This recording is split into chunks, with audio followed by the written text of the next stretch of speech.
ഈ കുടുംബത്തിന് കർത്താവ് നൽകിയ അത്ഭുത സൗഖ്യം നമ്മൾ കേൾക്കുകയാണ്. മറൈൻ ഡ്രൈവിൽ നടന്ന കൺവെൻഷൻ വെച്ച് ഒരു സൗഖ്യം, അതുകൂടാതെ കാഞ്ഞൂർ നടന്ന കൺവെൻഷൻ വെച്ച് മറ്റൊരു അത്ഭുത സൗഖ്യം. ഈ സഹോദരി കിട്ടിയ സാക്ഷ്യം നമ്മൾ കേൾക്കാൻ പോവുകയാണ്. എനിക്ക് ആദ്യമായിട്ടുണ്ടായ അനുഭവം മറൈൻ ഡ്രൈവിൽ വെച്ച് എൻ്റെ കാലിൻ്റെ അടിയിലൊരു ഉപ്പുറ്റിയിലൊരു ഗ്രോത്ത് വളർന്നു. അത് ഹോസ്പിറ്റലിൽ കൊണ്ടുചെന്നപ്പോൾ അവർ പറഞ്ഞു, ഇത് ഓപ്പറേഷൻ ചെയ്യണം, ചെയ്താലും അത് സക്സസ് ആണെന്ന് പറയാൻ പറ്റില്ല, അത് പിന്നെയും വളർന്നു വരാൻ ചാൻസ് ഉണ്ടെന്ന് പറഞ്ഞു. അപ്പോൾ ഞാൻ എന്ത് ചെയ്യുമെന്നറിയില്ല. അത് എന്നെ പുള്ളി മറൈൻ ഡ്രൈവിൽ കൺവെൻഷനോട് എന്നെ പിടിച്ച് കൊണ്ടുപോയി ഇരുത്തി, കാലിൽ കെട്ടൊക്കെ ആയിട്ട് എടുത്തുകൊണ്ടെന്ന് പറഞ്ഞ കണക്ക് അവിടെ കൊണ്ടുവന്ന് ഇരുത്തി കഴിഞ്ഞപ്പോൾ ബ്രദർ പറഞ്ഞു ഇങ്ങോട്ട് കൊണ്ടുവരാൻ പറഞ്ഞു. എന്നെ കൊണ്ടുചെന്നു. അവിടെ ചെന്ന് കഴിഞ്ഞപ്പോൾ എന്നോട് പറഞ്ഞു കാലിലെ കെട്ടഴിക്കാൻ പറഞ്ഞു. കാലിലെ കെട്ടഴിച്ച് കഴിഞ്ഞപ്പോൾ എന്നോട് പറഞ്ഞു, സഹോദരി നടക്ക്, കാലിൽ കുരിശിട്ടിട്ട് അടിച്ചു. എന്നിട്ട് എന്നോട് പറഞ്ഞു നടക്കാൻ പറഞ്ഞു. അപ്പോൾ ഞാൻ ഓർത്തു, ബ്രദർ എന്താ അങ്ങനെ പറയണേ, ഇത് ഞാനെങ്ങനെ നടക്കും, ഞാൻ അത്ര കഷ്ടപ്പെട്ടുള്ള വന്നേന്ന് ഓർത്തു.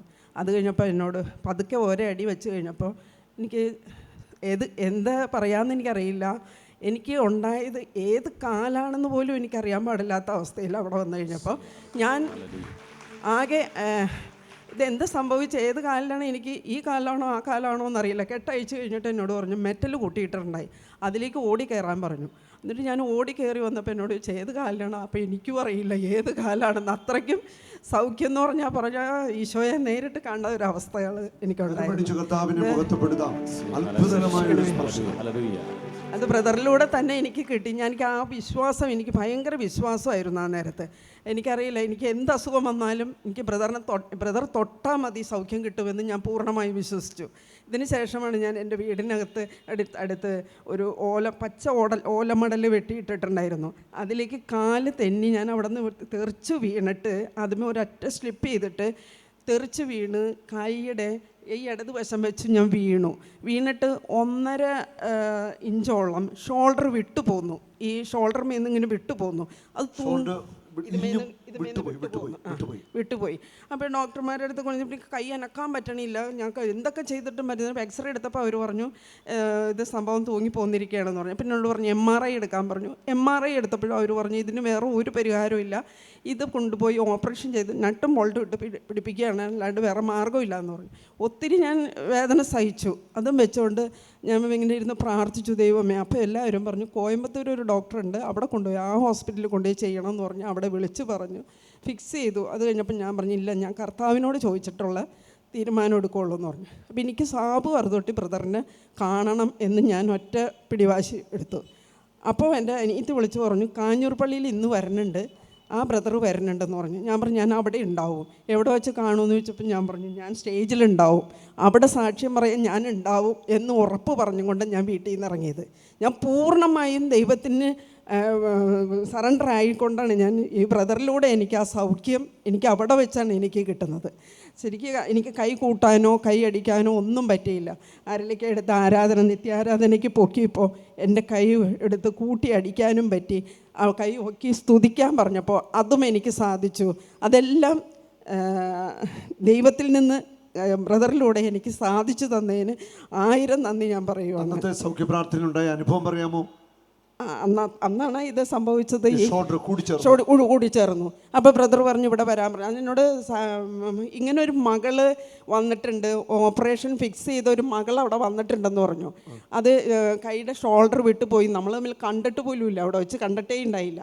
പക്ഷേ ഞാൻ അന്ന് കാണാൻ വേണ്ടി വന്നെങ്കിലും നടന്നില്ല, സാധിച്ചില്ല. പക്ഷേ ബ്രദർ സ്റ്റേജിൽ വിളിച്ച് പറയണോ, ഇത്ര ജനലക്ഷങ്ങളുണ്ട്. വിളിച്ച് പറഞ്ഞപ്പോഴാണ് ഞാൻ വന്നിട്ടുണ്ടോ ഇങ്ങനെ ബ്രദർ ഇതിൽ കൂടെ വിളിച്ച് പറയുമ്പോൾ ഞാൻ പുറകിൽ അച്ഛന്മാരിയ്ക്കുന്നിടത്ത് ഇരിക്കുകയായിരുന്നു. അപ്പോൾ പറഞ്ഞു അത് ഞാനാണെന്ന് പറഞ്ഞ് ഞാൻ കൈ പൊക്കി. അപ്പോൾ അവർ അച്ഛന്മാരൊക്കെ കൂടി പറഞ്ഞു വേഗം കയറിപ്പൊക്കോ, വേഗം ചെന്ന് സാക്ഷ്യം പറഞ്ഞോളാൻ പറഞ്ഞു. അങ്ങനെ എന്നെ ആ സ്റ്റേജിലേക്ക് അവർ കയറ്റി തന്നു. ബ്രദർ കൈയിട്ട് അടിച്ചു. കൈ ഇങ്ങനെയെല്ലാം കറക്കി, ഇങ്ങനെ മൊത്തം കറക്കി, ഈ ഷോൾഡർ കംപ്ലീറ്റ് ഇട്ട് ഇങ്ങനെ കറക്കി. പിന്നെ എനിക്ക് ആ വേദന ഞാൻ അറിഞ്ഞിട്ടില്ല. ഇത് കഴിഞ്ഞിട്ട് കാഞ്ഞൂരുള്ളവർ എൻ്റെ ഭാര്യനെ വിളിച്ചുകൊണ്ട് പോയി പല ടെസ്റ്റുകളും നടത്തി. ഇത് തട്ടിപ്പാണോ? 2-3 ദിവസം മുമ്പ് അവിടുത്തെ ജഡ്ജി പോലും വന്ന് കണ്ട് ഇതെന്താണ്, നിങ്ങൾ എന്ത് പ്രാർത്ഥനയ്ക്ക് നടക്കുവാണ്? അപ്പോൾ ഞാൻ അറുതൊട്ടി ബ്രദറിൻ്റെ അടുത്ത് വരും, അവിടെ ഞാൻ സാക്ഷ്യം പറയുമെന്ന് പറഞ്ഞപ്പോൾ ഈ കൈ ഇങ്ങനെ തൂങ്ങിയിരിക്കുമായിരുന്നു.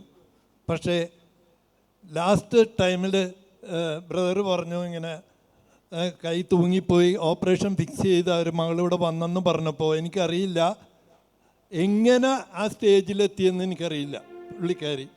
അതിൽ പിന്നെ ഇന്ന് വരെ ഒരു കാലിനുമില്ല കൈക്കുമില്ല കുഴപ്പം. എന്നേക്കാൾ വിശ്വാസമായിരുന്നു പുള്ളിക്കാരത്തേക്ക്. ഞാൻ മറൈൻ ഡ്രൈവ് കൺവെൻഷനിൽ 25 കൊല്ലമായി സ്ഥിരം അവിടുത്തെ കമ്മിറ്റിയാണ്. പക്ഷേ എനിക്ക് ഒരു വിശ്വാസം ഉണ്ടായില്ല കാഞ്ഞൂർ പോയിട്ട് ഈ കൈ ശരിയാവുമെന്ന്. എല്ലാ ഡോക്ടേഴ്സും പറഞ്ഞ് കൈ ശരിയാകില്ല ഓപ്പറേഷൻ ചെയ്താലും. പക്ഷേ സാബു ബ്രദർ തൊട്ടില്ല, കൈയിട്ട് കാട്ടി കാഞ്ഞൂരുകാർ മുഴുവനും കൊണ്ടുപോയി ടെസ്റ്റ് ചെയ്ത് ഇത് നേരാണോ എന്നറിയാൻ. ദൈവത്തിന് നന്ദി. ഹല്ലേലൂയ. കർത്താവിൻ്റെ ഈ വലിയ പ്രവൃത്തിക്ക് നമുക്ക് നന്ദി പറയാം. സൗഖ്യദായകനായ യേശു മഹത്വപൂർണ്ണനായിട്ട് ഇവിടെ വന്നിട്ടുണ്ട്. ഈ സഹോദരിയെ തൊട്ട ഈശോ നിങ്ങളെ ഓരോരുത്തരെയും ഇന്ന് തൊടും. ഹല്ലേലൂയ.